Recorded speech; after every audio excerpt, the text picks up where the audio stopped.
कुछ समय पहले मैं एक कहानी सुन रहा था कि 4 डाकू थे। कहीं पे उनने डाका डाला, लूट की और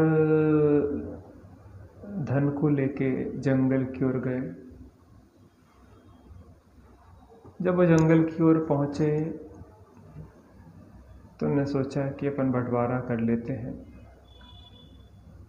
लेकिन बहुत भूख लगी हुई थी तो उन्होंने विचार किया कि कहीं बाज़ार से पहले भोजन लाएं। भोजन लाके भोजन करके उसके बाद अपन इस धन का बंटवारा करते हैं।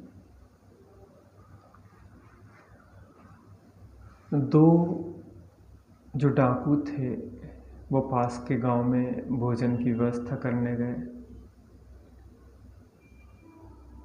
उन 2 जो डाकू बाज़ार गए थे उनने सोचा कि देखो, अभी यह धन जो है 4 लोगों में बांटा जाएगा। अपन एक काम करते हैं कि जो भोजन लेके जाएंगे उसमें जहर मिला देते हैं और फिर जो 2 मेरे साथी हैं, हमारे साथी हैं, वो मारे जाएंगे और हम इस धन को अपन दोनों में बांट लेंगे। उन्होंने ऐसा ही किया और जो भोजन लेके गए उसमें जहर मिला दिया। वो जो 2 डाकू जंगल में धन की सुरक्षा कर रहे थे उनने भी विचार किया कि अभी यह धन 4 लोगों में बांटा जाएगा, क्यों ना ऐसा करें कि जो 2 साथी हमारे भोजन लेके आ रहे हैं उन्हें अपन मार डालें, तो अपन दोनों में ही वह धन बांट लिया जाएगा।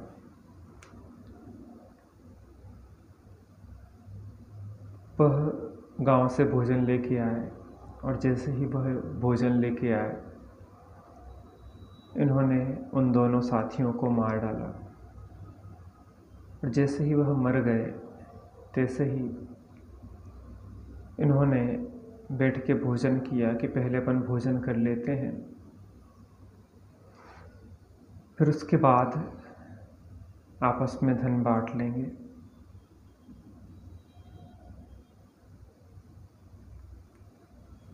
जैसे ही इन्होंने भोजन किया तो उस भोजन में जिसमें जहर मिला हुआ था उसको करने से ये दोनों भी मारे गए। 4 साथी मारे गए और धन ज्यों का त्यों पड़ा रहा। ये कहानी तो आपने कई बार सुनी होगी और इस कहानी को सुनाने के लिए मैं आपसे यहाँ आपके साथ में चर्चा नहीं कर रहा हूँ। मैं चर्चा इसलिए कर रहा हूँ कि यह कहानी हमारे साथ दोहराई जा रही है, या हम यूँ कहें कि हम आपस में ही दोहरा रहे हैं। आज हम एक दूसरे को जहर बांट रहे हैं। आज व्यक्ति अधिक से अधिक लाभ प्राप्त करने के लिए खाद्य पदार्थों में जहर, केमिकल्स, कीटनाशक, खाद आदि मिला रहा है। उसको लगता है कि हम इससे अधिक उत्पाद कर सकते हैं, हमारी चीज़ सड़ेगी नहीं, हम अधिक लाभ प्राप्त कर सकते हैं।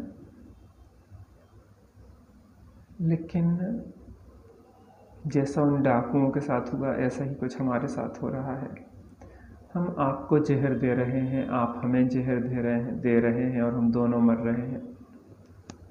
आज जो फसलें उत्पादन बढ़ाने के लिए की जाती हैं, पहले तो ज़रूरत से ज़्यादा उनमें खाद आदि दी जाती है।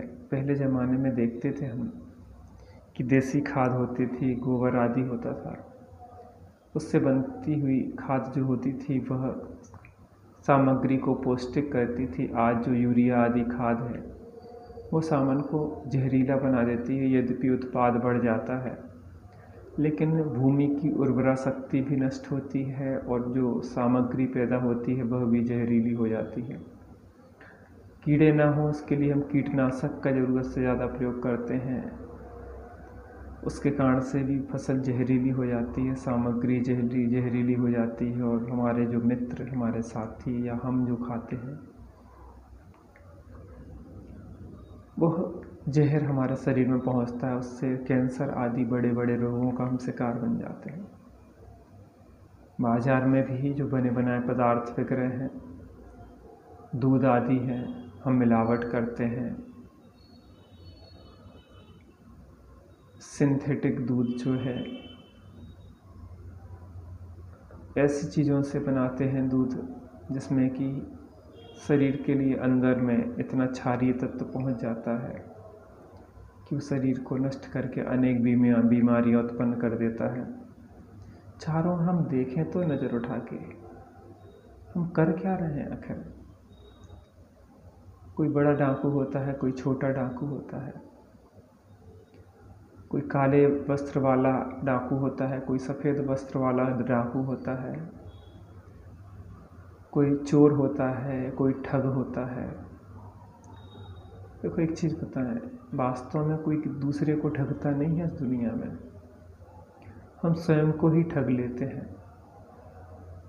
कहते हैं ना, कौन किसे ठगता इस जग में, अरे स्वयं ठग जाए। स्वयं को ही ठग रहे हैं। आप सोच रहे हैं कि दूसरे से हम अधिक से अधिक लाभ प्राप्त करें, चाहे वो जिए चाहे मरे, तो दूसरा भी सोचता है कि हम भी इनसे ज़्यादा से ज़्यादा लाभ प्राप्त करें, चाहे सामने वाला जिए या मरे। आपने वो घटना सुनी होगी कि वृद्धा अब बड़ी मोटी भारी पोटली लिए जा रही थी दूसरे गांव। मार्ग में एक युवा मिला जो घोड़े से जा रहा था। उस वृद्धा ने कहा कि बेटा, मुझे आगे के गांव में जाना है, मेरी टोकरी भारी है, मैं चल नहीं पा रही हूँ वृद्धावस्था के कारण, तुम मेरी टोकरी पहुँचा देना। उस युवा ने कहा कि मैं तुम्हारा नौकर लगा हूँ क्या, तुम्हारी टोकरी लेके चलूँ, खुद अपना सामान ढोना सीखो। और वो आगे बढ़ गया। थोड़े आगे गया तो विचार आया कि बुढ़िया है, कब गांव में पहुँचेगी, इसके जीवन भर की कमाई दिखाई देती है, और मैं अगर इसकी टोकरी लेके भाग जाऊं तो किसको पता पड़ेगा। वो वापस आया घुड़सवार। उसने कहा, अम्मा जी लाओ वो टोकरी दे दो। इतने में अम्मा जी को भी विचार चला था, युवा है, घोड़े पे सवार है, अगर टोकरी लेके भाग गया तो मेरी तो जीवन की कमाई लुट जाएगी, मैं तो क्या करूँगी।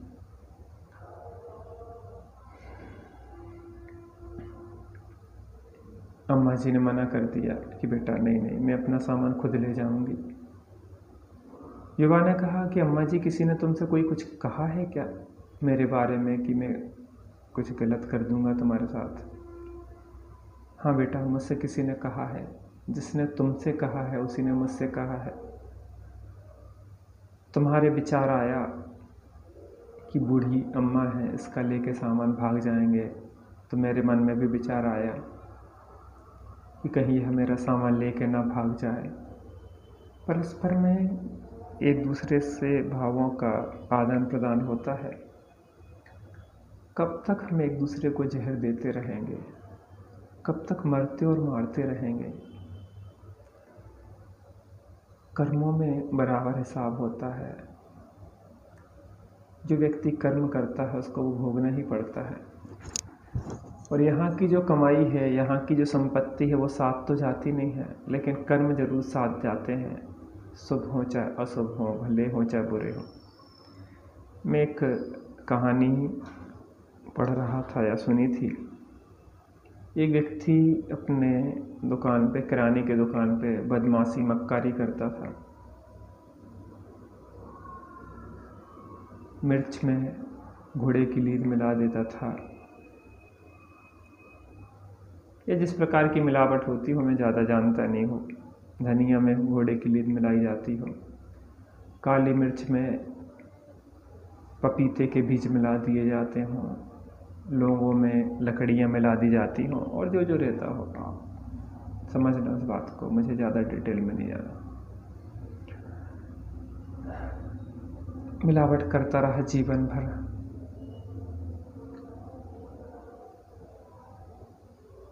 अंत में मरा और बकरा बन गया। एक दिन की बात है, एक कसाई उसको लेके जा रहा था। उस बकरे को अपने पूर्व जीवन का याद आया कि ये मेरी दुकान है, ये मेरा बच्चा है, और वह बचने के लिए उस दुकान में घुसने लगा तो लड़के ने डंडे मार मार के उसको भगाना चाहा, जबरदस्ती खदेड़ दिया बाहर। वहाँ से कोई ज्ञानी महापुरुष निकल रहे थे, उन्हें मुस्कुराहट आ गई संसार की विचित्रता को देख के। वो कसाई उस बकरे को ले गया, उस प्रबुद्ध व्यक्ति के पास वह युवा गया, बालक गया, पूछा कि आप क्यों मुस्कुराए? उन्होंने कहा जो व्यक्ति यहाँ पे बैठा बैठा बदमाशी करता रहा, मायाचारी करता रहा, तुम्हारा जो पिता था आज वो बकरा बन गया है, वो कसाई उसको लेके जा रहा है, लेकिन तुमने डंडे मार के बाहर निकाल दिया। अपने अपने कर्मों का फल सबको मिलता है, इस जन्म में ना सही परभव में मिलता है। वो बालक भागता हुआ गया, लेकिन तब तक गर्दन कट चुकी थी, मात्र एक श्वास नली जिससे श्वास जाती है वह नस जुड़ी हुई थी। अंतिम सांसें ले रहा था, आंखों से आंसू झरझर बह रहे थे, शायद प्राश्चित पश्चाताप हो रहा था। लेकिन अपस्ताय होत का जब चिड़िया चुग गई खेत, बहुत देर हो चुकी थी, लेकिन अभी हमारे पास समय है। उसके साथ जो हुआ वह हमारे साथ ना हो, हम सभी को विचार करना है। हमें एक दूसरे को जहर बांटना बंद करके अमृत बांटना है, भला भाव करें। एक कहानी आपने शायद सुनी होगी, दो भाई थे, दोनों में बड़ा प्रेम था, विवाह हुआ, लेकिन पत्नियों में अनबन होती थी, 2-4 दिन में लड़ाई झगड़ा हो जाता था। सोचा कि अपन अलग अलग हो जाते हैं, लेकिन खेत और खलिहान एक साथ जुड़े हुए थे, बंटवारा यद्यपि हो गया था। फसल आई, खलिहान में फसल रख दी गई, दोनों भाइयों के ढेर 2 जगह लग गए। प्रेम था, उन्होंने कहा कि भैया मैं भोजन करने जाता हूँ, तब तक मेरे फसल को देखने लगे। ठीक है भाई जाओ। छोटा भाई भोजन करने गया, बड़े ने सोचा कि मेरे पास तो सब व्यवस्थाएं हैं, मेरे बच्चे बड़े हो गए हैं, कमाने लगे हैं, अन्न भी आमदनी के साधन है, जो बेचारा सीधा सच्चा है, अभी छोटे बच्चे हैं।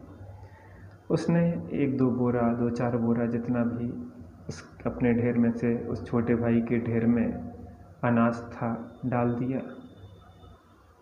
छोटा भाई आया, उसने कहा बड़े भाई से कि भैया आप भी भोजन करें। वो भोजन करने गया। जितने में भोजन करने गया तब तक छोटे भाई ने भी 2-4-5 बोरे अनाज अपने ढेर में से बड़े भाई के ढेर में डाल दिए।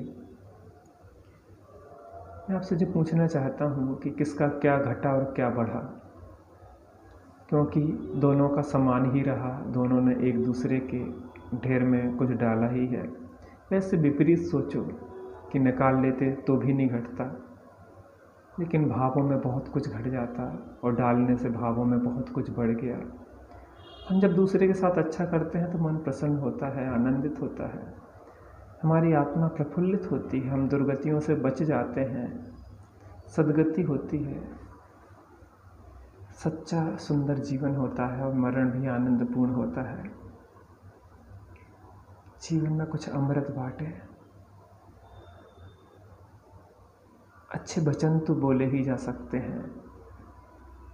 ज्ञानी जन कहते हैं कि मीठे वचन बोलने में कुछ लगता नहीं है। हम सभी अब जहर बांटना बंद करके अमृत बांटना शुरू करें, मेरी यही प्रार्थना है।